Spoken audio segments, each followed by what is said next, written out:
दुनिया का बोझ हम उठाते हैं बोझ उठाते हैं, सारी दुनिया का बोझ हम उठाते हैं। नमस्कार, आदाब। स्पेशल रिपोर्ट में मैं हूं आपके साथ समीना। रेल का सफर आपने और हमने कभी ना कभी जरूर किया होगा, लेकिन स्टेशन पर उतरते ही जिस एक व्यक्ति का ख्याल हम सबके जहन में आता है वो है कुली। क्या कुली हमें मिल जाएगा? क्या कुली हमसे पैसे तो नहीं लूटेगा?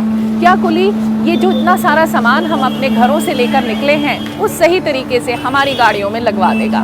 ऐसे बहुत से सवाल हमारे जहन में होते हैं, लेकिन क्या कभी आपने या हमने ये जानने की कोशिश की कि कुली दरअसल है क्या? क्यों वो मनोबोझ अपने सर पर लाद कर हमें अपनी मंजिल तक पहुंचाता है? क्या कभी हमदर्दी का जज्बा हमारे दिलों में इसके लिए आया है? एक कोशिश आज इसी के साथ बात करने की। राज्यसभा टीवी की टीम ने अपने इस दौरे में जाना कुली बिरादरी की तकलीफों और महरूमियों के बारे में। जहां हम और हमारी टीम के लिए गर्मी का प्रकोप सहना मुश्किल था, वहीं उनकी जिंदगी, उनकी मशक्कत देखकर दिल ये सोचने पर मजबूर हो गया कि इनकी जिंदगी कैसी जिंदगी है। बहरहाल अपने इस दौरे में हम कुली बिरादरी की जिंदगी की असल तस्वीर आपके सामने लाने की कोशिश जरूर करेंगे। छुक छुक रेलगाड़ी स्टेशन बोले रुक रुक रुक। और बचपन में किया गया रेल का सफर आज भी याद आता होगा आपको।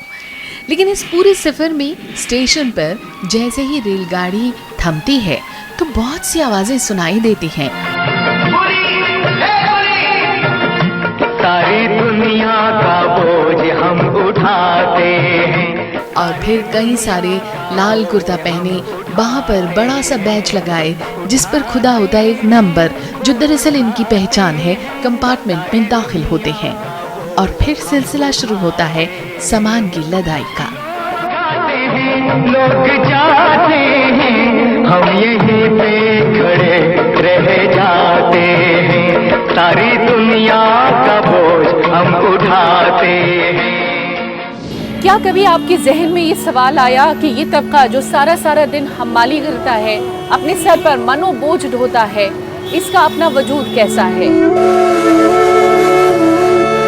वैसे अगर कुली के इतिहास पर नजर डाली जाए तो 19वीं और 20वीं शताब्दी के आसपास एक समूह ओशनिया और अफ्रीका जैसे देशों में भेजा जाता था।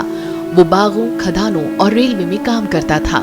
लेकिन हिंदुस्तान में 1820 के करीब ब्रिटिश उपनिवेशों के लिए अंग्रेजों ने मॉरिशस, फिजी, नेताल, सुरिनाम, जावा जैसी जगहों पर इन्हें काम के लिए भेजा और ये सिलसिला चलता रहा।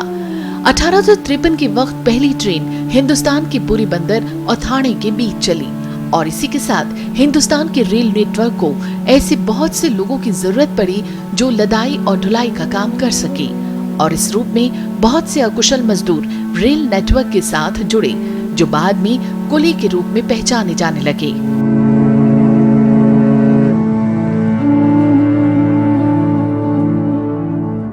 हिंदी फिल्मों में भी कुली के किरदार को लेकर काफी उत्सुकता रही। यही वजह रही कि जब फिल्म कुली बनी तो उसमें अमिताभ बच्चन ने कुली के किरदार को बड़ी खूबी के साथ निभाया। खिड़की तो खोलिए, हमारी तारीफ जरा लंबी है। बचपन से है सर पे अल्लाह का हाथ और अल्लाह रखा है अपने साथ। बाजू पे 786 का है बिल्ला, 20 नंबर की बीड़ी पीता हूं, काम करता हूं कुली का और नाम है।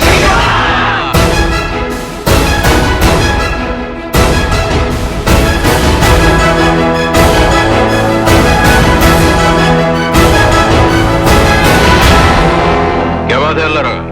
कुली फिल्म में अमिताभ बच्चन ने कुली के किरदार को बड़ी गंभीरता से निभाया और बहुत हद तक उसकी महरूमियों और कमजोर माली हालत की सच्ची तस्वीर दिखाने की कोशिश की। हम गरीबों का सुनने वाला कोई नहीं, लेकिन हमारे जख्मों को भरने के लिए न कोई मरहम है, न पट्टी है, न अस्पताल है, न प्रोविडेंट फंड है, न रहने के लिए मकान है। अरे हम दुनिया का बोझ उठाते हैं साहब, लेकिन हमारी तकलीफों का बोझ उठाने वाला है कोई? फिल्में अक्सर किरदार को ग्लोरीफाई कर पेश करती हैं, लेकिन असल जिंदगी में फिल्म कुली का किरदार क्या जिंदगी के असली कुली के किरदार से मिलता है? क्या वो फिल्मी कुली के जैसा कद्दावर उतना मजबूत, उतना निर्भीक, उतना शक्तिशाली, उतना प्रभावशाली है? मेरे ख्याल से नहीं। उसकी जिंदगी में बेहिसाब परेशानियां हैं, मजबूरियां हैं। आज का कुली कई साल पहले से अपनी किस्मत का दरवाजा खोलने वाली कुंजी को तलाश कर रहा है। रेलवे स्टेशन एक ऐसी जगह जहां पहुंचकर मंजिल का नशा मिलता है। इन्हीं रेलवे स्टेशन पर मौजूद कुली हमेशा एक कौतूहल का विषय रहे हैं। क्या इनके बारे में, इनकी ज़िंदगी के बारे में हमने या आपने कभी जानने की कोशिश की? इनकी ज़िंदगी कैसी है, इन्हें मिल रही सहूलतें कैसी हैं और इनकी बेनूर होती ज़िंदगी के लिए क्या कुछ किया जाना है? क्या कभी आपने ये जानने या सोचने की कोशिश की? रेलवे कुली एक ऐसा मजदूर जो दिहाड़ी पर आज भी काम करता है। ये वो मजदूर है जो रेलगाड़ियों, मालगाड़ियों में सामान ढोने का काम करता है। वैसे देखा जाए तो तकरीबन 20,000 रजिस्टर्ड कुली हैं, लेकिन इनकी संख्या को लेकर भी विरोधाभास है। कुछ लोगों का मानना है कि रजिस्टर्ड कुली अपना बैच भी किराए पर दे देती हैं। कुछ बेच भी देते हैं और उसकी निगरानी बिल्कुल मुमकिन नहीं है, कोई पूछने वाला नहीं है। बहुत से लोगों का या जो मुसाफिर हैं या बहुत से लोगों ने ऐसा देखा है कि जो कुली हैं वो अपना बैच जो होते हैं वो किराए पे भी दे देते हैं। तो इस तरह की क्या खबरों की पुष्टि आप करेंगे? नहीं, ऐसा कुछ नहीं है। अगर ऐसा कोई कुली ने कभी कर दिया तो उसको हमारी यूनियन की तरफ से बहुत बड़ी सज़ा दी जाती है। अगर कोई काम ऐसा कर दिया किसी ने तो बहुत बड़ी सज़ा दी जाती है। उसको हम ही सस्पेंड करते हैं साल भर के लिए, 1.5 साल के लिए उसको आने नहीं देंगे और कई उसके ऊपर जुर्माने भी किए जाते हैं, तभी उसको दोबारा काम पे लगाने हम ही देते हैं उसको।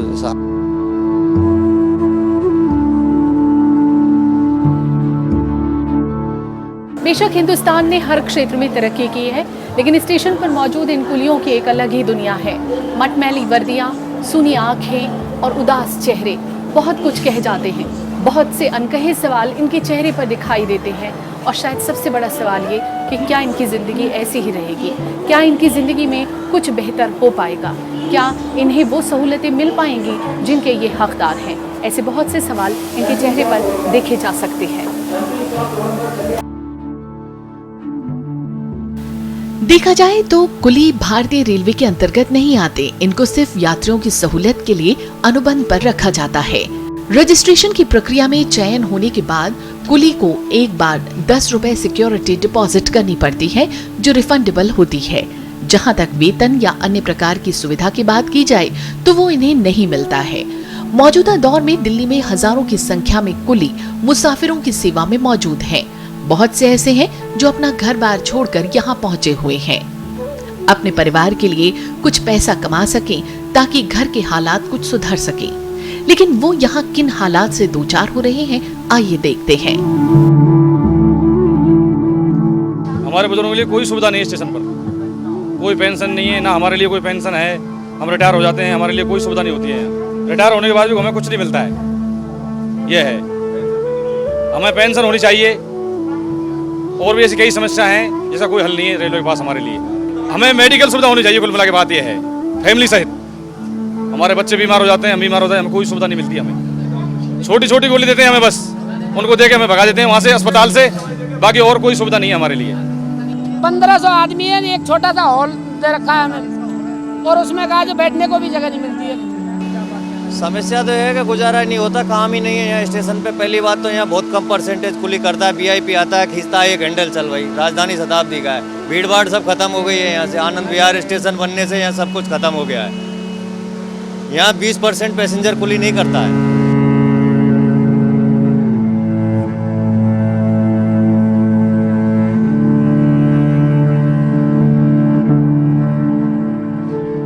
ये है कुली रेट का एक बोर्ड, लेकिन दिल्ली स्टेशन पर मौजूद जो कुली हैं उन्हें 40 रुपए मिलते हैं 40 किलो के एवज में।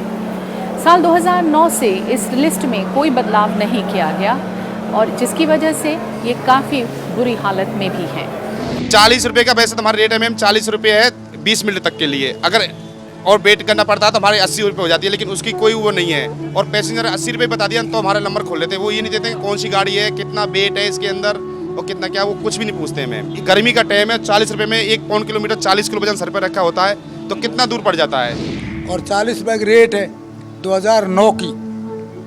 और जब हमारे रेलवे सर्कुलर, रेलवे समय सारणी में ये है कि हर 12 महीने में कुली की रेट बढ़नी चाहिए।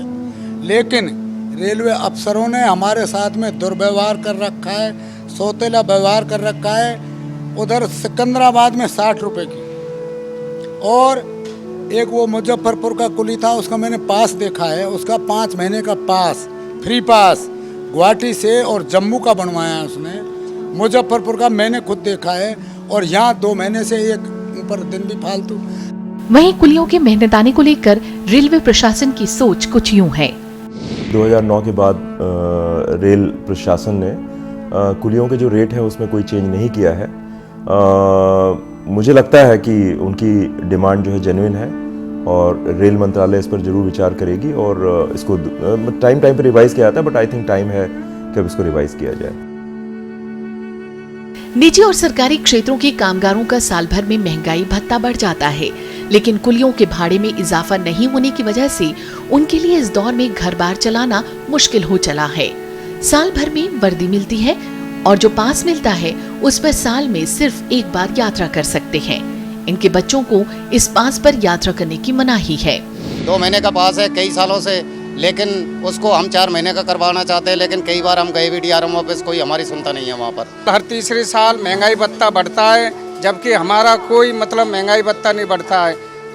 हमारी इस स्थिति में 5-7 हज़ार रुपये महीने कमाते हैं, हम ना बच्चों को पढ़ा सकते हैं, ना उनको अच्छी शिक्षा दिला सकते हैं, और अफसरों को हर 3 साल में डबल हो जाते हैं, और जबकि हमारा 40 की रेट है, जबकि महंगाई इस महंगाई के दौर से अब 80-100 के लगभग होनी चाहिए।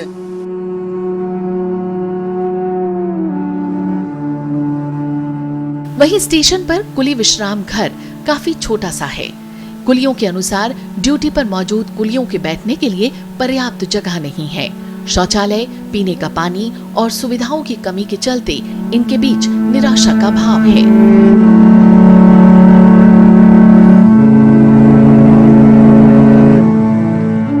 मैडम वो कमरा आपने देखा कितना गंदा रहता है, उसमें लैट्रिन की सफाई भी नहीं, उसमें कोई सुविधा नहीं, दिन भर तो उसमें खाना खाता है। चलो अच्छा है, वो हमारे लिए बढ़िया है जो हमको खाना मिलता है उसके अंदर, लेकिन हम तो ये चाहते हैं कि उसकी थोड़ी बहुत और बड़ा हो वो, और उसमें सफाई अच्छी तरीके से हो। मैम कुली जब हम कभी स्टेशन पर जाते हैं तो उनके जो शेल्टर हैं, उनके जो सुख सुविधाएं हैं, उसमें थोड़ी सी कमी है। उसको भी हम लोग कोशिश कर रहे हैं कि दिल्ली मंडल में उन जो सुविधाओं को जो हम उसको ठीक करें। और ले रहे हैं हम एक छोटा सा ब्रेक, हाजिर होते हैं बस थोड़ी देर में। आप देखते रहिए कुली पर हमारी ये स्पेशल रिपोर्ट। उठाते हैं बोझ उठाते हैं, सारी दुनिया का बोझ हम उठाते हैं।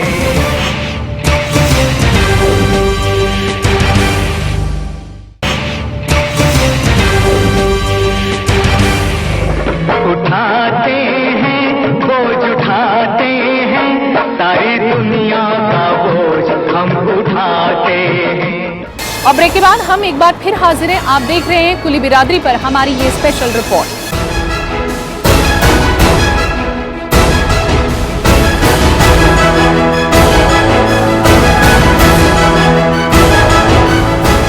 रेलवे स्टेशन पर मौजूद कुलियों की संख्या पर अगर नजर डाली जाए तो एक अच्छी खासी संख्या नजर आती है।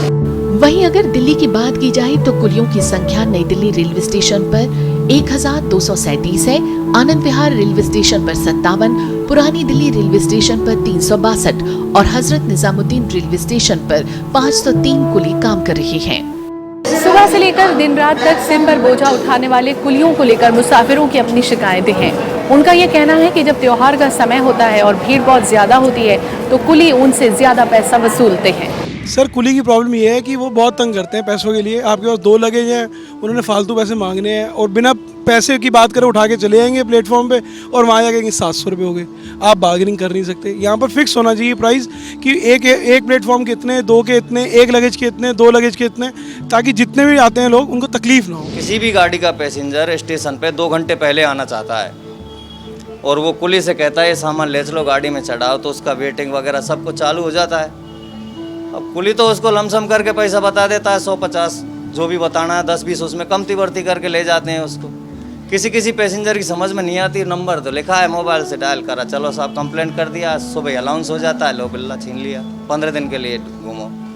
मैम ये भी बात हकीकत है, 5 के लिए सारे कुली भी पैसे जायज नाजायज करते हैं, लेकिन जो हम ये कहते हैं पैसेंजर को जो परेशान करता है उसके लिए दंड दिया जाए। हम भी ये नहीं करें, हाँ ये जरूर है, पैसा जरूर हम ज़्यादा ले लेते हैं लेकिन परेशान नहीं करना चाहते हम पैसेंजर को। जो खुशी से हमको पैसेंजर देता है हम उसको ले लेते हैं। वहीं बहुत से कुली मुसाफिरों द्वारा की गई तल्ख बातों से भी आहत होते हैं। जोनल रेलवे को इनके द्वारा लिए जाने वाले किराए को तय करने और उसे रिवाइज करने का पूरा अधिकार है। हर स्टेशन पर भाड़ा सूची लगा दी जाती है। यही नहीं, अगर कभी कोई कुली किसी यात्री को परेशान करे या नाजायज पैसा मांगे तो इसकी शिकायत का प्रावधान भी स्टेशन पर है। उनसे हम कहते हैं भाई एक घंटा 1.5 घंटा हमें हो गया, तो फिर हमारे अफसरों के पास लेके आते हैं तो वो बोलते हैं भाई 40 रुपये दे दो इसको, जबकि हमारा 100-120 रुपये बन जाता है रेट का, लेकिन वो 40 रुपये ही हमको दे पाते हैं। मतलब इसलिए हमारी रेट भी बढ़ाई जाए। अगर यात्रियों द्वारा की गई शिकायत को सही पाया जाता है तो इनके बैच तक खारिज कर दिए जाते हैं। जैसे अब 1200 कुली हैं इस टाइम पे, तो 1-2 कुली ऐसा गंदा निकल जाता है तो वो सबको बदनाम कर देता है, तो उसका हमको मालूम पड़ता है। तो हमारे ऊपर जो LPI है वो भी दंड देता है, और हमारी जो कमेटी बनी हुई है हमको मालूम पड़ जाता है तो हम भी उनका नंबर को ले लेते हैं, उनको दंड दे देते हैं, और हम भी थोड़ा अनुशासन रखते हैं उनके ऊपर। और यही है भाई हिसाब से चलो, हमारा फर्स्ट पैसेंजर फर्स्ट आता है तो फर्स्ट नंबर कुली से होता है उसका, तो हमारा फर्ज ये है भाई पैसेंजर की हम सेवा करें। ऐसे नहीं कि सरकार के प्रयासों में कहीं कोई कमी रही। पूर्व रेल मंत्री लालू प्रसाद यादव ने अपने दौर में बहुत से कुलियों को गैंगमैन बनाने की पेशकश दी। इनमें से बहुत से कुली गैंगमैन बने भी, लेकिन बहुत ज़्यादा मेहनत होने की वजह से ये उस नौकरी में टिक नहीं पाए और वापस कुली बिरादरी में शामिल हो गए। हमें इस समय अमरदीन खान के साथ जो गैंगमैन बने थे, लेकिन किन्हीं मुश्किलों के चलते ये वापस कुली बन गए। इनसे ये जानने की कोशिश करेंगे कि जब इनको एक अच्छी खासी नौकरी मिली थी तो ये वापस कुली क्यों बन गए। अमरदीन खान, आप क्यों वापस कुली बने? हम वापस कुली इसलिए बन गए थे कि उसके कई कारण हैं। एक तो पहली बात तो ये थी कि हम अनट्रेंड थे, बिल्कुल जानते नहीं थे और ट्रैक पे भेज दिया। दूसरी ये थी कि सुबह 7 बजे से शाम को 7 बजे तक उसमें कहीं लंच नहीं दिया, यानी 25 साल का बिगड़ा हुआ काम उन्होंने बेतरीके से पेल दिया कुलियों को। वो जो गैंगमैन का जॉब है रेलवे में सबसे ज़्यादा मुश्किल काम है, वो चाहे बरसात हो या ठंड का मौसम हो या गर्मी का मौसम हो, गैंगमैन का हमेशा ट्रैक पे काम करना पड़ता है, बहुत भारी सामान उठाना पड़ता है, तो अपने आप में एक बड़ा मुश्किल काम है। तो जब ये कुली गैंगमैन बने थे तो उनको लगता था कि उनको एक परमानेंट जॉब मिल जाएगा, उनको एक जॉब सिक्योरिटी मिल जाएगी, बट जब उन्होंने जाकर वहाँ पे उसको काम को देखा, देन दे रियलाइज़ कि ये बहुत ही मुश्किल काम है, इतना आसान नहीं है। तो फाइनली वो सारे जितने भी लोग थे वो बैक कर गए और उन्होंने फिर वापस या तो कुली बन गए या फिर कहीं और चले गए। वहीं बहुत से कुलियों का ये भी कहना रहा कि सही तरह की ट्रेनिंग नहीं मिल पाने की वजह से उन्होंने ये नौकरी छोड़ दी। और कुछ कुली हमारे 50-60 कट गए थे गाड़ी से अनट्रेंडिंग की वजह से, तो सबका दिमाग खराब हो गया, तो सब छोड़ के नौकरी आ गए। ममता जी के पास चले गए, उनको जो बात बताई उन्होंने वापस कर दिया। आज आपको अफसोस होता है कि ना छोड़ते, सीख लेते, कुछ ट्रेनिंग मिलती तो कम से कम नौकरी में तो रहते? तो कुछ भी नहीं है, वो तो उस अभद्रता से पेश है। वो अधिकारी कुली को उसको काम करने ही नहीं देते, यानी सबसे गिरा हुआ अगर मानते हैं उसको तो गैंगमैन को मानते हैं। उसकी कोई सुनने से राजी नहीं, उसको छुट्टी मंजूर करने से राजी नहीं।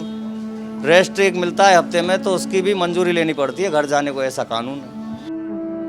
वहीं रेलवे का इस बारे में अपना मत कुछ यूं है। गैंगमैन वाला काम है, उसमें कोई बहुत बड़ी ट्रेनिंग की ज़रूरत नहीं होती है। बेसिकली ये लेबर वाला काम है जिसमें कि आपको बैलेस्ट जो है उसको हैंडल करना पड़ता है, कंक्रीट स्वीपर है, रेल है, उनको हैंडल करना पड़ता है। तो इसमें कोई बहुत ज़्यादा ट्रेनिंग की ज़रूरत नहीं पड़ती। इट इज़ बेसिकली कहा जाए तो अनस्किल्ड जॉब है। वहीं बहुत से लोगों का मानना है कि कुली दिन भर में 500 से 1000 रुपए कमा लेते हैं और गैंगमैन की नौकरी में जो महीने की तनख्वाह मिल रही थी वो दिहाड़ी पर कमाए गए पैसों की बनिस्बत कम थी और मेहनत कई गुना ज्यादा। इनमें से बहुत से लोगों को ये भी लगा कि जब मेहनत ही करनी है तो ज्यादा पैसा कमाया जाए, लेकिन इस स्कीम के तहत जिन्हें गैंगमैन की नौकरी मिल गई थी वो भी जोड़ घटाव में यूं उलझे कि ये भूल ही गए कि सरकारी नौकरी की ये सौगात कितनी कीमती थी। कम से कम तनख्वाह और सरकारी नौकरी के तहत मिलने वाली सुविधाओं का ये लाभ तो उठा पाते। कुली यूनियन ने कुछ और मांगे भी रखी जिनके पूरा होने के इंतजार में वो हैं और रेलवे से इन्हें काफी आशाएं हैं, जिनमें खास है रेलवे अस्पताल में इलाज, 20 साल के बाद सेवानिवृत्ति, वर्कमैन कंपनसेशन एक्ट के तहत स्वस्थ रहते अपना बैज किसी और को सौंपने का प्रावधान। कुली जब ज़्यादा उम्र हो जाती है तो उनके बच्चों को हम लोग कोशिश करते हैं कि उनके बच्चे डिपेंडेंट हैं उनको हम लोग बैजेस दे दें, जिससे कि उनका जो एक कंटिन्यूस जो सोर्स ऑफ इनकम है वो बना रहे। वहीं बहुत से कुलियों का ये भी मानना है कि रेलवे प्रबंधन के निजीकरण से काफ़ी कुछ बदलाव मुमकिन है। रेल मंत्रालय अपने आप में बहुत बड़ा एक मंत्रालय है, तो उसमें हर एक प्लेटफॉर्म के हर एक स्टेशन के हिसाब से रेट बनाना बहुत मुश्किल है।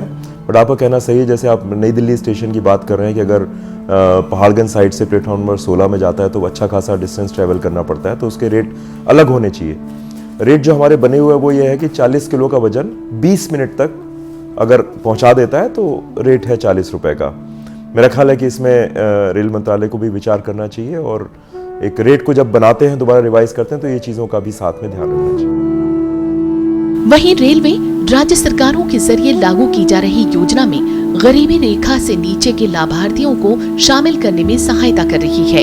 इसके तहत गरीबी रेखा के लाभार्थियों के मामले में प्रीमियम के 75% भाग या 565 रुपए प्रति परिवार प्रति वर्ष, ये जो भी कम होगा उसे रेलवे के जरिए सहा जाएगा और बाकी का 25% भाग का अंशदान लाभार्थियों द्वारा दिया जाएगा और इसमें रजिस्टर करने के लिए प्रत्येक परिवार को 30 रुपए प्रतिवर्ष का भुगतान करना होगा। बहरहाल इन तमाम कवायदों और योजनाओं के बाद आज भी कुली बिरादरी अपने हकों और मांगों को लेकर गाहे बगाहे प्रदर्शन और ज्ञापन देती रहती है। उसकी जायज मांगे कब रंग लाएंगी ये कहना मुश्किल है। अक्सर ये देखने में आता है कि पूरा परिवार 4-5 बैग एक अकेले आदमी के सर पर लाद कर खुश हो जाता है, ये सोचकर कि सामान अब हमें नहीं उठाना पड़ेगा। गाड़ी रुकने से पहले कुली मिल जाए की ख्वाहिश और आस हर दूसरे मुसाफिर के दिल में होती है, लेकिन जरा सोचिए कि अगर आप, आपका परिवार रेलवे स्टेशन पर उतरे और आपका सामान ढोने वाला कोई कुली वहाँ मौजूद ना हो तो फिर क्या होगा। अच्छाइयाँ बुराइयाँ हर आदमी में होती है, उनकी किसी गलती या सुनी सुनाई बातों पर उनके प्रति संवेदनहीन हो जाना क्या इंसानियत है। सारी दुनिया का बोझ हम उठाते हैं, सारी दुनिया का बोझ हम उठाते हैं, उठाते हैं बोझ उठाते हैं, सारी दुनिया का बोझ हम उठाते हैं। लोग आते हैं लोग जाते हैं, हम यहीं पे खड़े रह जाते हैं, सारी दुनिया का बोझ हम उठाते हैं। सारी दुनिया का बोझ ये उठाते हैं। राज्यसभा टीवी की टीम की ये कोशिश थी कि कुलियों की जिंदगी को बेहद नजदीक से देखा जा सके और उनके इन तजुर्बों को आप तक पहुंचाया जा सके। तो अब जब कभी भी आप स्टेशन जाएं तो इनके दर्द को समझने की एक बार कोशिश जरूर कीजिएगा। मैं समीना राज्यसभा टीवी की टीम के साथ आपसे ले रही हूँ इजाजत, फिर मिलेंगे। नमस्कार, आदाब।